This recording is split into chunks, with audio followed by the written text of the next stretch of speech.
structures are being put in place. So those structures manage the funding, what funding is available. Those structures underpin acting training or theater training, right? All those different systems, elements of system. And then within the European Union, that impacts not only the countries of the EU, of course, but all those other countries that are involved with EU, either through Creative Europe or through Horizon, through other educational culture exchanges. There is multilingualism, right? Because European Union is formed on the basis that this is a multilingual entity. But then there are policies introduced, two charters, which on one hand say that that what European languages are, the main European languages, so the member states languages, so these are the European languages, and then in additional names, certain sort of the semi-European languages, the Charter of the Regional and Minority Rights, which names certain languages, restricting them to particular territories, but those languages have also access to certain rights, and those certain rights are decided by a particular country. So let's say, if I'm a country, I can say, okay, these are the minority languages in my country, and I am committing to protect those languages in terms of education or culture, etc., etc. So, but then there are languages that dominate in Europe that are very present and do not have those rights, that are not recognized. And it's not a simple matter of more powerful or less powerful, because it's very complicated. I think a good example is the relationship between, on one hand, Arabic language, which is only mentioned in Cyprus as a minority language, and yet Cyprus constantly gets penalties for not, doing its part. And in the book, I discuss the different sort of positions that theater in Frisia, so language that is on the list of European Charter language, and Forat in Malmö, which multilingual theater, but Arabic-led. There are different funding futures, there are different funding and precarities that emerge from it, from the fact that one of the theaters is protected by those European and national structures, and does not have to constantly prove itself and prove every year apply and apply and apply. So there is none of that labor attached to it. While at the same time there is a theater that also performs, and I make a point that in Malmö and in Frisia, like relatively speaking, a similar amount, like percentage-wise of people speaks Arabic as Frisian speaking. But the futures are very different because of what policy protects one on the other. And it doesn't mean that Frisian is somehow privileged language, because the same policies that protect it isolate it in a very particular region. And then it's for the theater in particular, attempts to sort of displace itself from it and work with other minority languages theaters, so they are not just placed or isolated in one particular province in Europe. So it's all those that maps. The other example is sign languages. There is no sign language at all on the European Charter of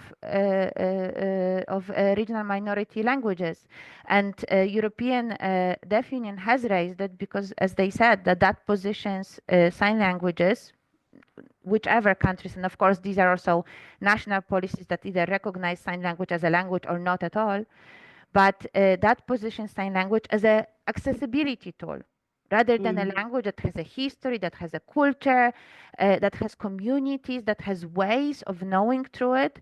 So it's all those different policies. And in the book, I use Philip Hager and Marilla Zanurella concept of inside and outside Europe, which they use for something different, to show how those policies place and displays languages that are in Europe inside or outside Europe, or inside a very particular part of Europe, but not beyond it.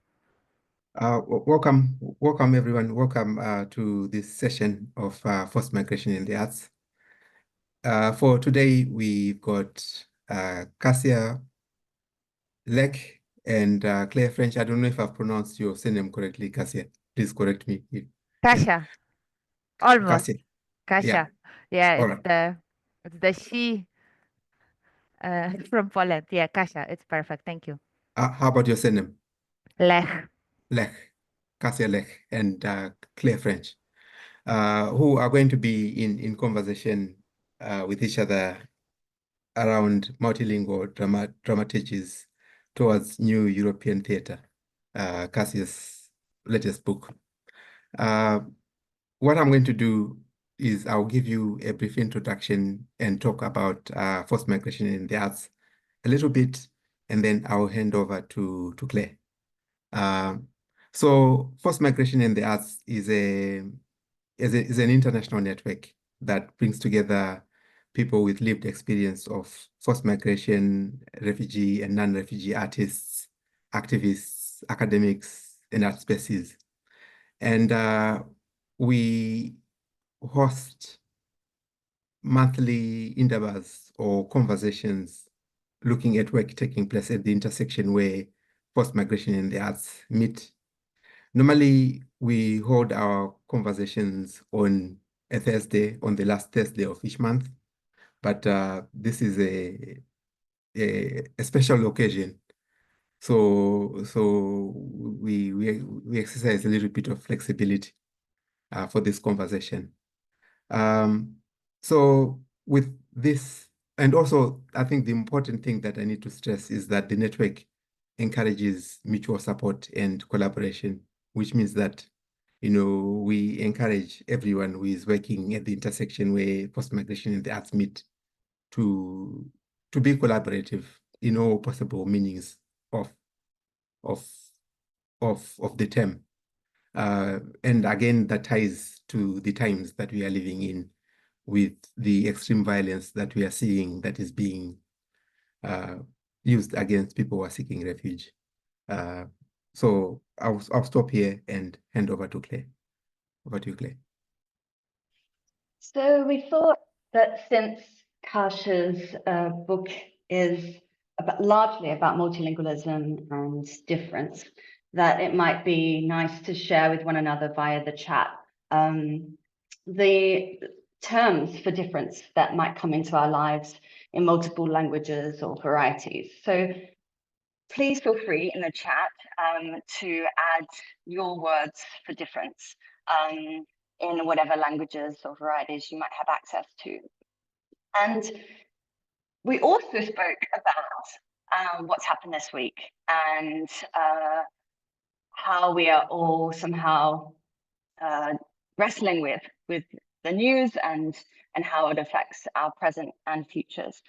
So I would like to open this kind of up very loosely, because we just spoke about this briefly before we opened it up to all of you coming into the session, to Kasia and Ambrose and Jana, just for an open discussion about this. And please feel free to jump in. Don't worry about a hand or anything. Take yourself off mute and feel free to express how you're feeling at the moment and anything that you're doing that might help to deal with this news and how it might be implicating you. I'm going to stop there for a moment to see what might come. Perhaps I will take a moment, while people are taking their breaths and finding their way, through the chat, so just to say thank you to Ambrose and the Forced Migration and the Arts Network for hosting the session, because it is a collaborative session between the network and the International Research Group on Performance and Migration that myself, Jana Mirzen from Canada, and Shitala Bhatt, who is also in Canada, and Steve Wilmer, who is in Ireland, so we've been running this group for a good a year and a half now, I believe, so we're very, very, very, very grateful to Ambrose, so for this session.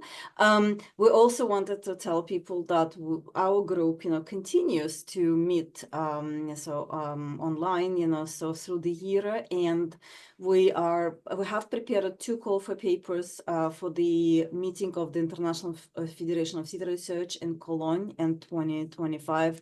I will send this in the chat, and then we will be also almost prepared, to send out call for papers for the meeting of the Canadian Association of Theatre Research 2025. Yeah, so we're also looking for the books, so a few people's books, on the subject, and I will be putting more information in the chat. So sorry for this brief intervention, but I thought, that I would just give this, like a little bit of info and express our gratitude, to this, to Ambros. And maybe we can now, go back to what Claire said, yeah. Okay, I'll just say quickly that obviously the issue about asylum and the right to move into different countries is becoming more precarious, particularly with the election in the United States. And just to say that I'm organizing a symposium on the 21st of February for anybody who's interested. It's in Dublin, and it's called Staging Injustice, Performance and Asylum Hearings. So just to let you know about that. And hopefully that will lead to a book that we're going to put together. With Kasia, with your book, one of the things that I noticed is that there's hope. Maybe we talk about that and link it to where we are and what we are going to talk about, and then we hand over to you, Claire, for the conversation. Yesterday, so it's about hope and imagination, and that might sound naive, an optimist.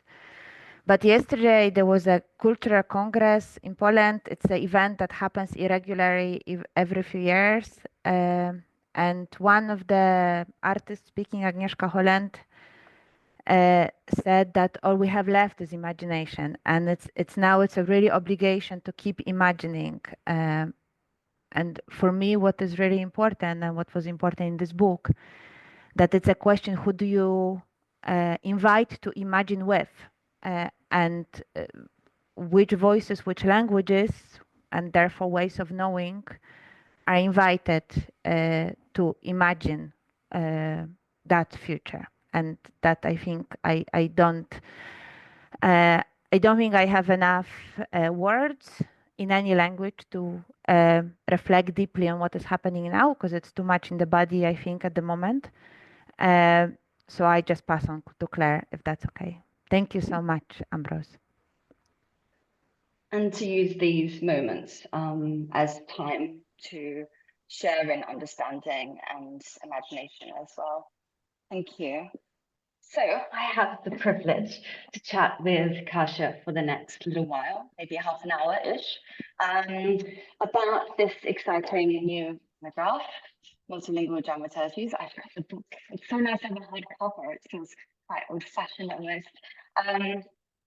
And I think just a couple notes on housekeeping.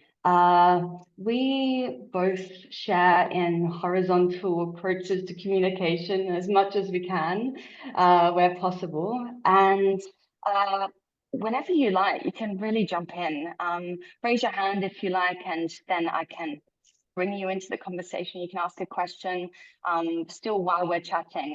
We will open up, obviously, for questions after our conversation, but if you have something urgent that you really want to ask, please do just jump in or put it in the chat, and I'll try to embed it in my next round of questions. With actually that in mind, we've chosen to not include biographies. And so I'm not going to sit here and read out Kasia's biography, although it is obviously quite impressive. And instead think through the biographical events that might have led to writing this monograph. Do you want to speak through some of those, Kasia? I think the immediate event is the being raised in a country that has practically no accents, and in which one type of language, standard Polish, standard vocal Polish, to say dominates is not to say enough. It's practically the main version of language used in public, in private, at home, in everyday life. And then like yes, I watched TV. I heard different English accents, but I don't think I've ever thought about it. I don't think I've ever consciously thought, oh, this is American accent. Oh, this is Southern from the States accent. This is English accent. I don't think that has ever consciously crossed my mind. That is, and I was in English speaking high school, so I was learning English. To what I thought was a very high standard, and to like I was very confident of my fluency when I went to Ireland. And I remember my first day in Dublin where I couldn't understand anyone. And that was partly stress of like, you know, being away from home, but also suddenly the very different accents, obviously none of which I encountered during education. Because no one was exposing us to like the Irish accent that I was exposed to, and I'm using this was the accent used by Tom Cruise and Nicole Kidman in that infamous movie that they have once made, and so that was very different. And then suddenly, as I was living there, I was realizing that every small region, and by mean small region, I mean like parts of the city have very different accents.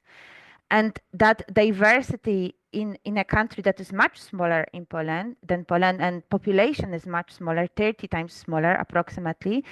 And suddenly you have all those multiple, and not even, mentioning Irish here as well, multiple accents. So that was, and some of which I understand and some of which I do not understand, even though I speak the language. So that was one moment.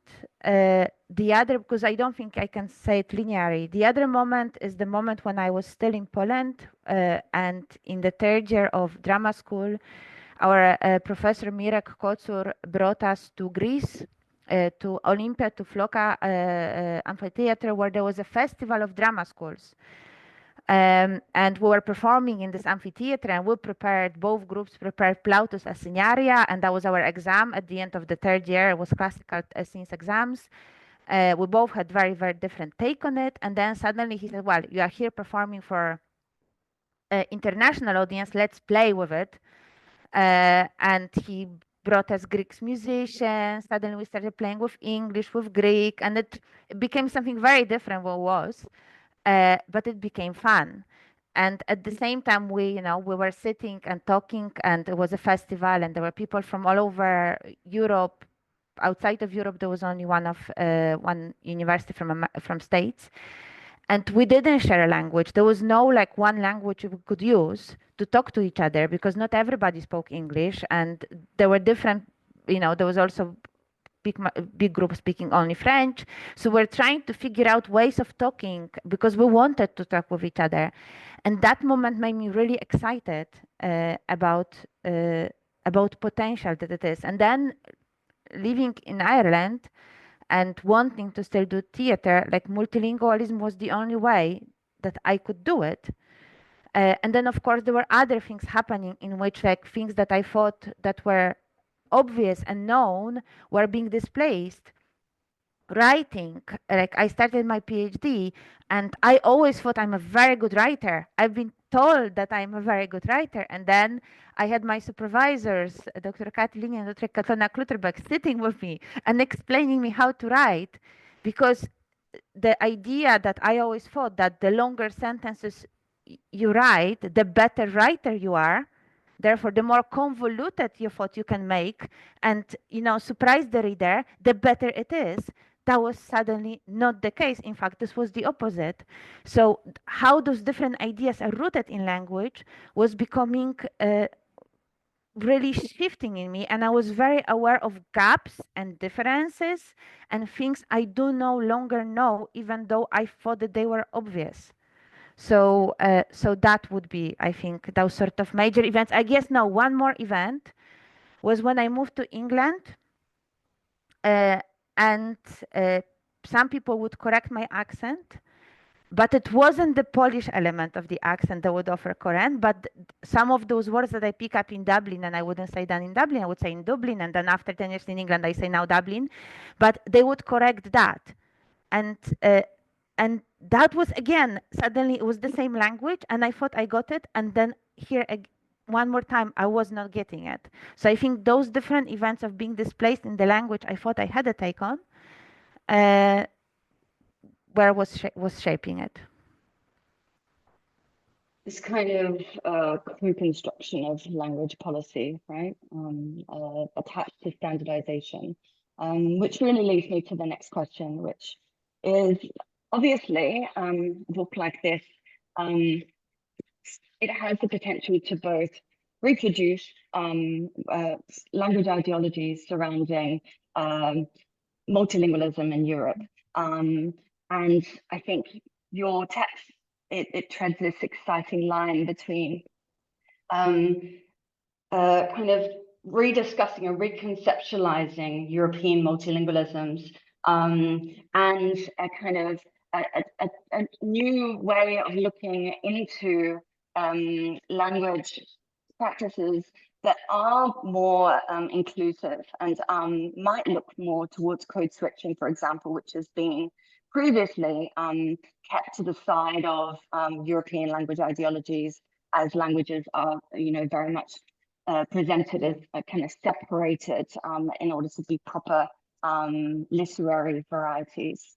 So my question, actually, I might read a little bit from the text, if you will allow me. On page 50, you come to introduce this idea. So in Europe, the state, language, nation, ethnicity nexus was performed through formation of nation states.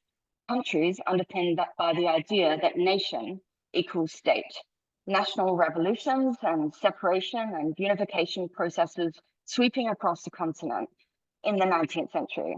These revolutions were directly connected with the idea of a national language, whether or a base for unification, example Germany, claims for separation, example Poland, or reform, example Austria becoming Austria-Hungary. So, just a question for you here.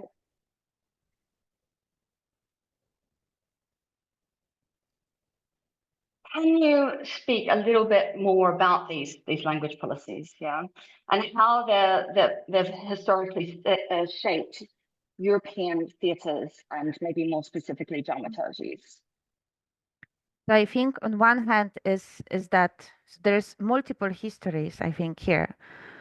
On one hand, there is that multilingual history of Europe, not only theater, in which languages, coexisted, but were never equal. So there were always multilingualism that was associated with privilege, and multilingualism that was associated with necessity and the need for survival. So that power structure existed.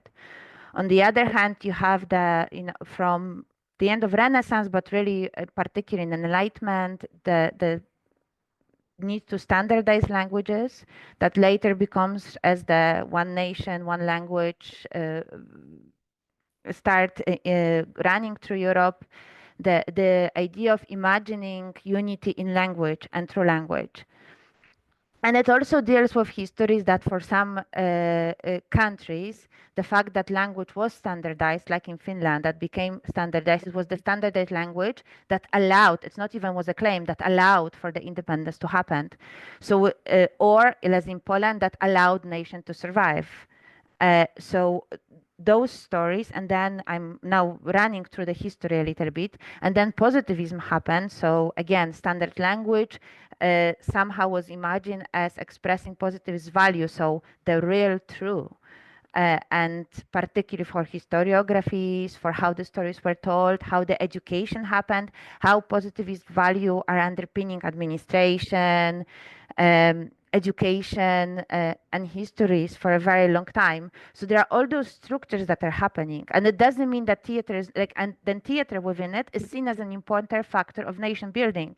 And it's not that theater has never questioned this, or that from the Romanticism onwards, playwrights or artists are only in one language. That is not true. There are countries in which playwrights have to negotiate between. Ireland is an example, when people like Austin Clarke or later many later Seamus Heaney operate in between, playing with Irish meter of verse and English language being structured by that Irish meter, but structures are being put in place.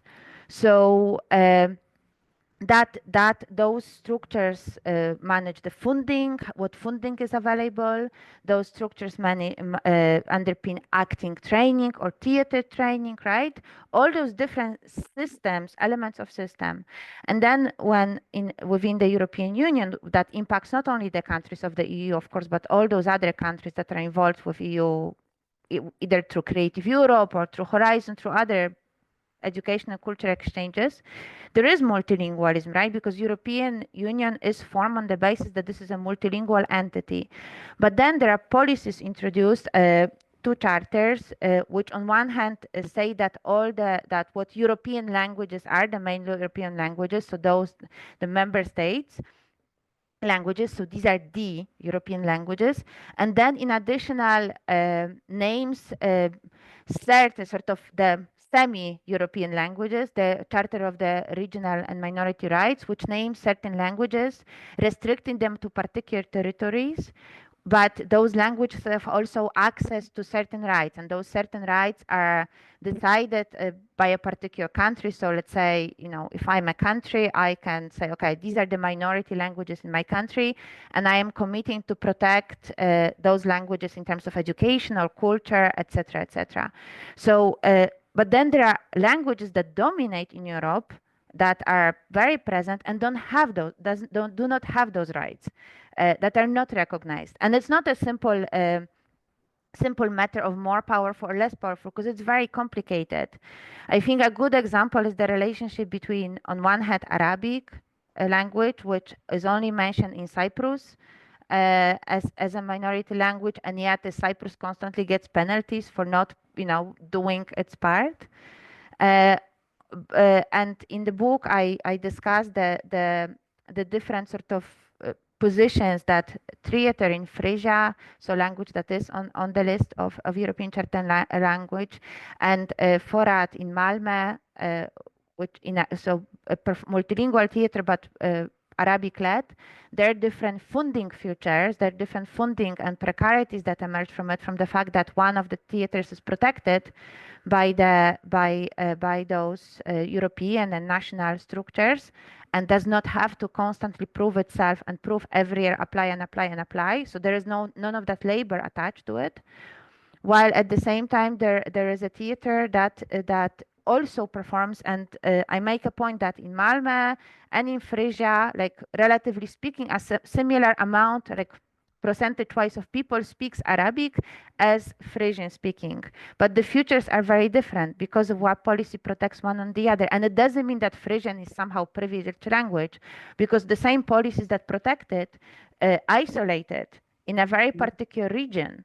And then it's for the theater in particular, attempts to sort of displace itself from it and work with other minority languages theaters, so they are not just placed or isolated in one particular province in Europe. So it's all those that maps. The other example is sign languages. There is no sign language at all on the European Charter of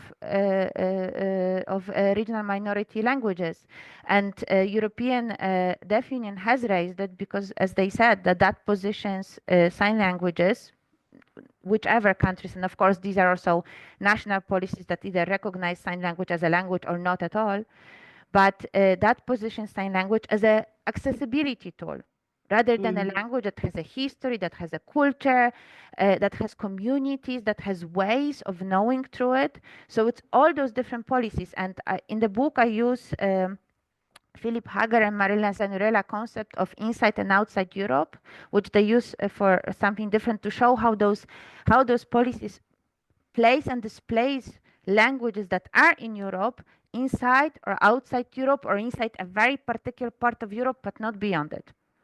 Right. And was there, like, we've given the links between national or the nation state policy and practice and funding, obviously. Is there a juncture point which created some type of momentum for multilingual dramaturgies that maybe you noticed in your research and that you've kind of also followed throughout? I don't think there is one for everyone. Like, I don't think there is one of this, something happened and now suddenly we're all doing multilingualism. I think it really comes from artists either being put in a position or putting themselves in a very aware way in a position where they're not knowing is emphasized, is highlighted, that they are displaced from what they assumed, or they are trying to displace themselves what it is assumed. So it's moments when artists or communities, in fact, reaches the awareness of limitation of their knowledge and limitation of their understanding. So, in Polish theater, it was a moment when the full-scale invasion happened, and suddenly there was, from the super monolingual soundscape of theater and radio and television, other accents appeared. But that's a moment of crisis, right? It's a moment of migration, like for Paula Rodriguez, who appears in the book when she migrates from Spain to UK, or being integrated or being suddenly faced with a community who is in the same place as we are, but we were completely displaced from them. Niklas Turenson spoke to me about being faced with Arabic community in Malmö and how that has become the purpose of the roots of the Theatre Forat to be formed. Adam Ziajski working with deaf actors in Poland and needing to displace his own language for their languages, sign language and Norma, to be heard by the audiences. So I think it's for some artists it becomes a method of working. Sign Dance International is an example, when they very consciously, continuously move from community to community, from place to place, so their practice is constantly fluid. So I think these are very different ways, but all of them are rooted in either accidental or forced or purposeless displacement and not knowing. And yeah. And so I think that also kind of helps to contextualize this idea of new European theatre, right? Where you're not suggesting that it is brand new, but what you're suggesting is that you're legitimizing this within scholarship as European. Yes. Well, that's my view anyway. Yeah. Okay, precisely. So let's talk about intelligibility. A big part of what led me into working multilingually in the rehearsal room or devising laboratory context is living in non-English speaking countries, because I think that there was an ease in not knowing, as you refer to, or very little intelligibility in my everyday life as I was coming into the new country and learning the language, which, it's about a 2-year period, like reasonably, right? And then how that transfers into an ease in not knowing in the rehearsal room, just whatever your role might be. And so such not knowing you also define on page 79, just read these couple of sentences. You say, multilingual dramaturgies are underpinned by the not knowing, which is why I said in the introduction that in multilingual theatre, not understandings and understandings of words are equally vital elements of meaning making. So if this is the starting point for engaging multilingual dramaturgies, can you talk through it and perhaps what it requires from artists? Huge question, sorry. I think it requires from artists, and it requires from artists, the more, in a sense, in empowered position they are, the more vulnerable they need to become, and rely on others to share their epistemologies and their knowings with them, and trusting that they do not have to have a full control, they do not have to understand a full creation, or no one needs to understand the full creation to participate in it and to co-create. And that takes, of course, there are different approaches to it. It's Vanya Hamidi Isaacson was a playwright who relies on actors' repertoire to contribute to her plays and the languages. It's Caroline Nguyen, who in her work on Saigon, which premiered just before Avignon, and then it had the big performances in Avignon, which is performed in Vietnamese, in French Vietnamese, in French, and a little bit in English, who does not speak Vietnamese. And she doesn't speak Vietnamese because her mom, who is Vietnamese and she's half Vietnamese, wanted her to belong in France. And, you know, that's a story that keeps repeating itself. We know those stories. And in the performance, in the rehearsals, she needed, like, she was the director, she had a team of dramaturgs, but actually in the process, she also was a dramaturg. So she was one of those European directors with in a way, complete control, but she didn't understand and she wasn't able to perceive everything. So in the performance, there are several Vietnamese being spoken, depending on when the actors who are performing left Vietnam, because Vietnamese is not standardized and it has changed so much over the years that languages, like it's almost like they are different languages. And when she became aware to what extent it is, was when actors and translators were fighting in the rehearsals over what particular words should be said.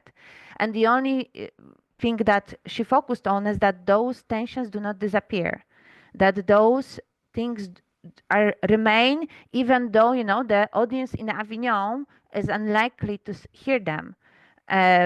However, audience speaking Vietnamese was very aware of them.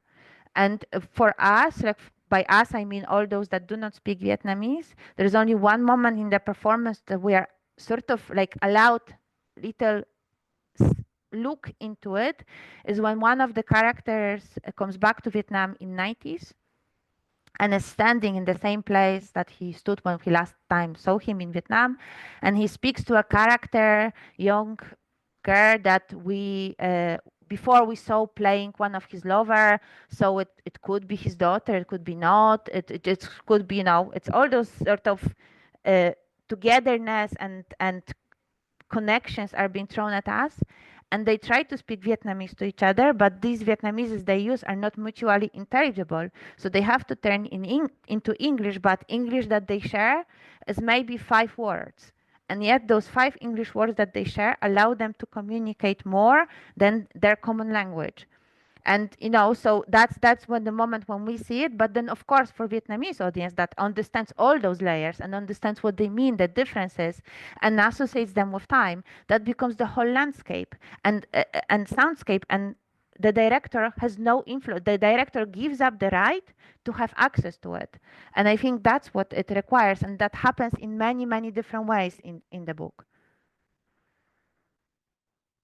Thank you. And I mean, there's a massive conversation around privileging certain audience members based on their linguistic repertoire. So that's for another day. One question that I continually get when I tell people that I work in multilingual theatre and performance is, what translation is there? And it's only natural, right? That people wonder, you know, if there are multiple languages on stage, how, or in space, how intelligibility is opened up for the audience. So you provide, you know, an extraordinary contribution to this idea, particularly challenging this notion of knowing and not knowing from an audience perspective as well. And this idea that the audience need to know everything, right, word for word. So in your interview with Jan Lauwers, I thought that was something quite funny in the way that it ended. Because we fight, that's why it's funny. Sort of. So it's for the Blanton in 2018, and he ends where his colleague says, multilingual theatre is not about understanding, and he says, yes, let's not try to understand. So how did you come to this point in the conversation, and how does it echo new European theatre in your experience? I think the interview with Jan Lauwers was very consciously put at the front because he, well, apart from the experiences they had and how much contribution to multilingual theatre Need Company has done, but also because throughout the interview he kept, and I'm using word complaining, not in a negative way, but actually positive way, that multilingual theatre is finished. It's no longer possible because of the technology and because of the surtitles, and it's not possible. And he says that what he has done before is much more sophisticated than what he can do now because of this horrible surtitles and the horrible surtitles. And it's very interesting how they fight between each other in that interview, and how he gets upset with me because I misread what he wanted to do because I came in from my own repertoire and I read it differently than he wanted me to read it as an audience.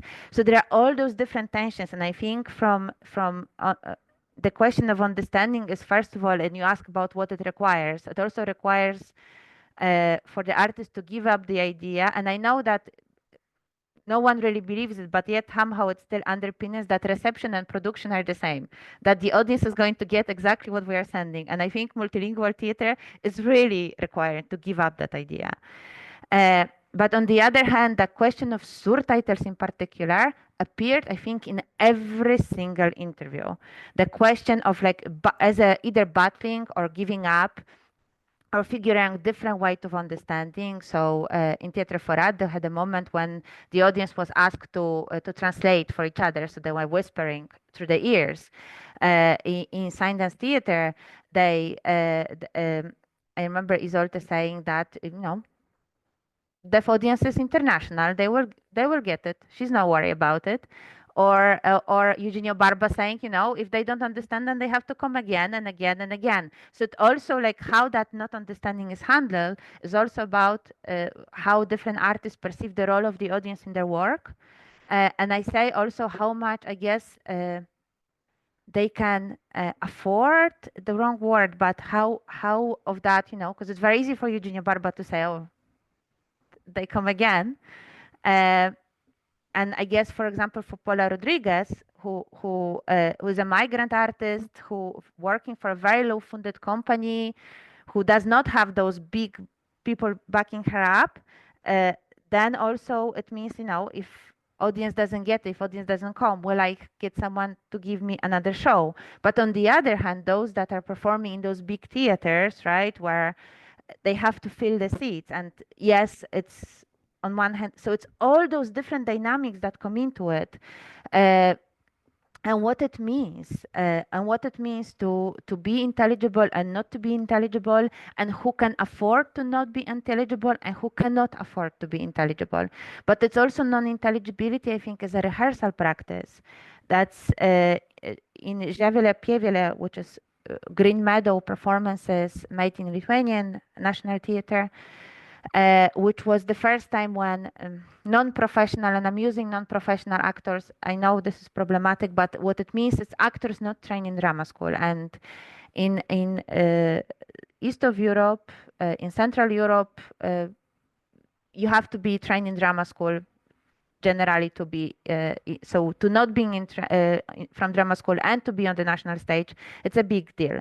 And that was a performance National Theatre in Vilnius devised with a community of Visagina, which is a multilingual community where the nuclear plant was built in the 80s, only to be dismantled by the same people who built it as a condition for Lithuania to join EU, because it was too similar to Chernobyl. Or that was the reason given. And a National Theatre team went there and had all those different ideas about what this community will be like. Imagine them as very conflicted, and here we come and bring the theater, and we will, help you people with our theater, making you the stage. And first of all, there was their misunderstanding, their lack of understanding of the situation, because there was no conflicts within the community, but no one from the community wanted to talk to them, because a very different split came from the province and the capital city. Why is people from capital city, from National Theatre coming here? How are they going to manipulate our stories? What do they want from us? And then figuring out who worked with that. And Christina Werner said that the sort of breaking moment was the moment when they had no translator in the rehearsal. and suddenly no language that was shared. And she spoke Russian, but not everybody spoke Russian. So then suddenly somebody translated to Lithuanian, somebody to English, and fragments were translated by different people to not ensure that everybody understood everything, but that everybody understood enough to go on. And that, she said, changed the relationship power between the real artist and the amateur, and allowed people to say no, for example, to the choices that they were not comfortable with. Beautiful. And you do speak about this as a form of translanguaging, and there's a lot being written on translanguaging pedagogy, which also informs this discussion as well. I want to turn to a methodological discussion because I'm also aware of time and that we might want to open this up soon. So in my reading of the monograph, I see this lyrical and ethically located methodology that leans into multivocality throughout, both in how you non-hierarchically interweave the interviews into the analysis, as well as how you build a sense of kind of the census within the interviews, which often include multiple people, rather than them kind of coming towards one clear perspective by the end. So I just want to hear, I suppose, what dialectic is at play here between the methodology and the subject, and how it really altered your experience of writing the book.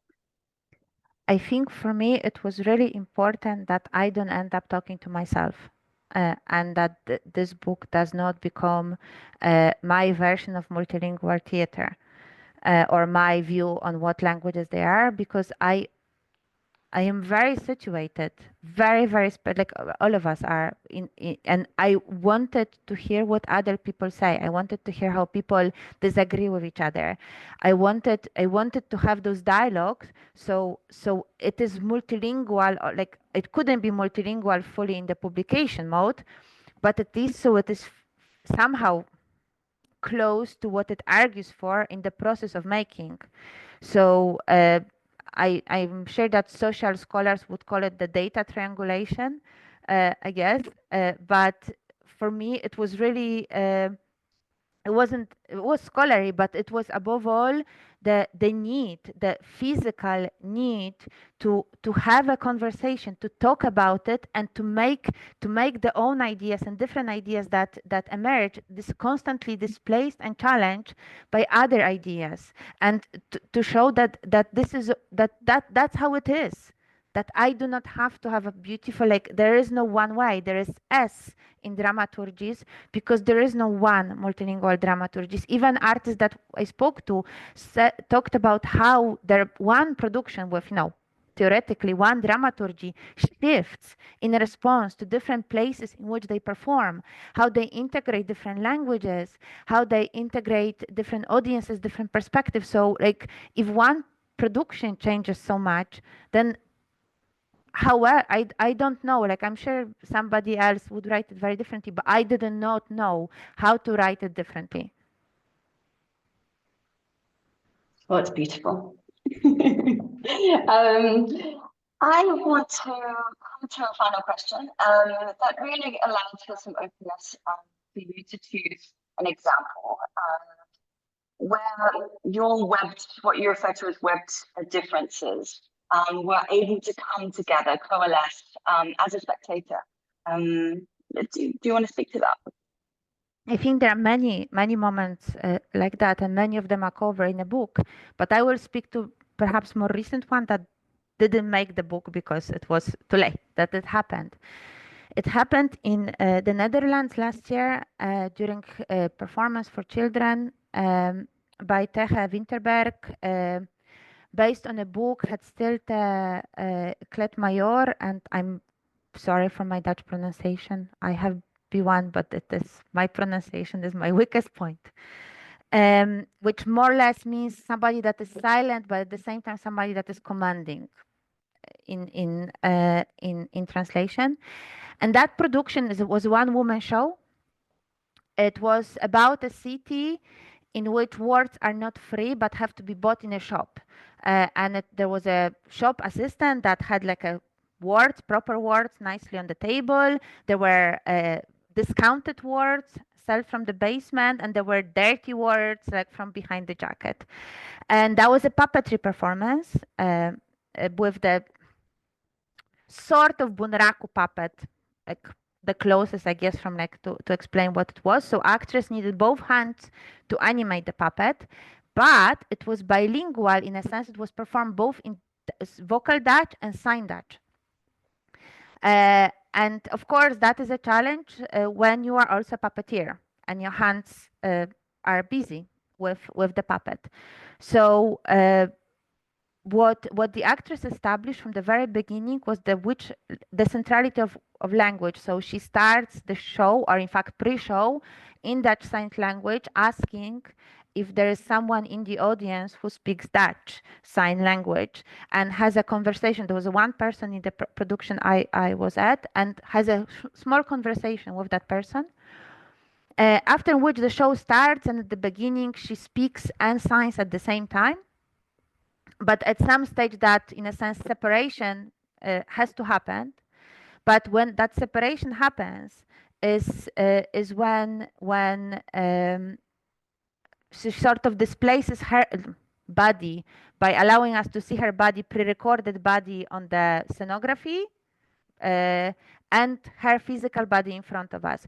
And at some stages in the performances, it changes that, whether the digital body signs and she speaks with a puppet. But the first time it happens, she physically, the one closer to us, signs in Dutch Sign Language, while her projected self, the one that is right at the back, is the one that speaks. And it is throughout the performance 50-50. But because the performance is about the words, it's about the language, and the language is privileged, and at some stage children are invited on the stage to produce words in a little factory, that moment of connection and what it meant for me as well as a migrant, not understanding everything, so trying to make senses, and what I thought it might have meant for my child, who understood more than me, but also that is not his first language. Having that idea that language is a privilege, and being explained that idea through the language I do not understand, which is the Dutch Sign Language, that placed me very much within that web and connections. Thank you. That's an incredible example, and also quite moving, I think, in terms of this purchasing of language. Thank you for ending with that.